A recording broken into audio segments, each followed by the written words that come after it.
Greetings and namaste. This is Shiva, your friendly neighborhood wellness guide coming at you from Minneapolis, Minnesota. Alright, we had maybe a bit of a heavy session yesterday where we went through the ᵃ₁₀₁₁₁ If you're following this in sequence, I thought it would be prudent to do a lighter video today, which still meets my goal of doing a video every day for at least the month of September, and not adding too much to the plate of those who are kind of following this journey a little more regularly than others. So, today's topic is, of course, wellness related, but what I thought I'd bring up is invite you into thinking about role models. So if you think about all the people in your life,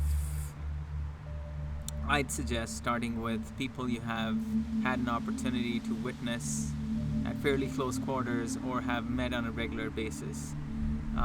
Celebrities are great, people you don't know are great, but just to bring it closer home, to make it more insightful, where you can perhaps start to latch on to certain threads or signs that start to connect the dots between wellness that you observed in someone and what their habits were. What did they do to cause that wellness? Was it all just genetic? Was it because of something else?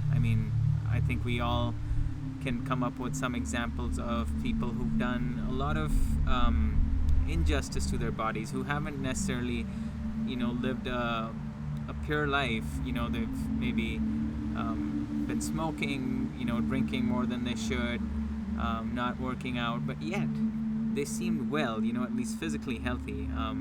But again, we also have the other side of that, where someone really sticks to the rules, does the morning workout every day, watches their diet, and yet, maybe die or contract an illness prematurely than what we would expect. So my invitation here is to kind of look into your life, look into the people that have come into your life, including your own self, if you will. But sometimes it's helpful to just step back and kind of observe what's happened around us and see what nuggets of information come in there.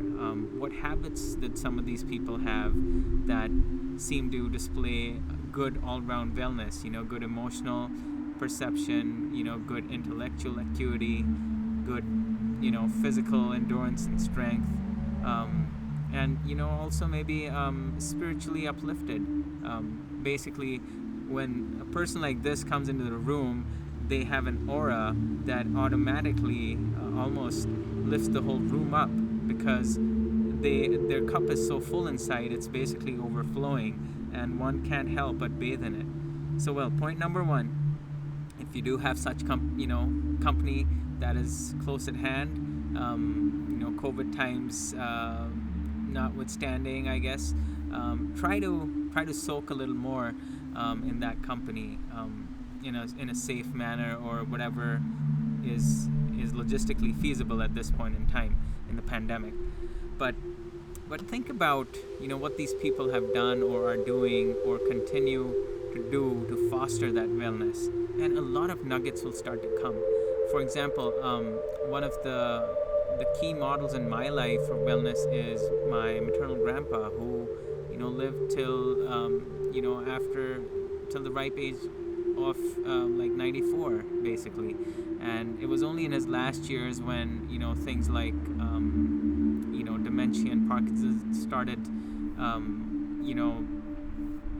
this really steep downward slide. But up until his basically his 90th year, he was doing great, and that's a lot, especially in so he was born and raised in the Indian subcontinent, as it were, and he never really lived outside of there. And India, the probably average life expectancy was closer to 70 for a male, and probably less so because he had gone through a lot of stress at the time of India's partition, and he had to sort of cross over to his to India from what is now Pakistan, or undivided India at the time, and so that was basically a near-death experience, and he witnessed killings along the way. So that definitely leaves scars on not just your psyche, your emotional and psychological being, but also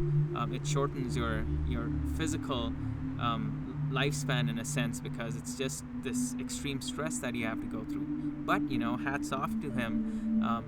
He really showed how one lives a life of wellness, and he wasn't a yogi by any stretch of the imagination. He was just happy camper. He was the kind of person, like I said, who'd light up the room when he comes in. He was even when he was 90, he had the chuckle of a baby. He retained that childish playfulness, that childlike playfulness, that quality of fun. And he helped a lot of people. He served a lot of people, and maybe that's rubbed off on me in so many ways. As I feel a similar draw to keep myself physically healthy, as I feel I need to reach out to people and be a support, be a beacon of some sort in their wellness journey. So think about what stories might you have of people in your midst, friends, parents, grandparents, uncles, aunts, cousins, classmates, just people who stand out to you, and not necessarily the athletes, because you want to follow this person if possible over a good length of time, over maybe 30-40 years, and see how did things go. It shouldn't be that they were blazing aces when they were in their 20s and 30s, but hey, once midlife came in, 40s, 50s, it was like they looked like a different person. They were bald, they were they had a big gut, they were on chronic medication, and they weren't very mobile. So again, the video is longer than what I maybe meant it to be, but I'm just trying to spark that thought in you in terms of think about your wellness models and please share them. I would be so happy to hear from them, and we can all learn from some of those things. I mean, what some of our forefathers did, or people in the know who maybe took a different approach to wellness and landed upon certain things that worked either really well for their specific constitution, or were just a good general principle for anyone to try out. I think it'd be helpful for everyone to pull in those resources, and we can build a little compendium of what those are. And hey, the world might be a better, more well place as a result. So on that note, this is Shiva signing off for today.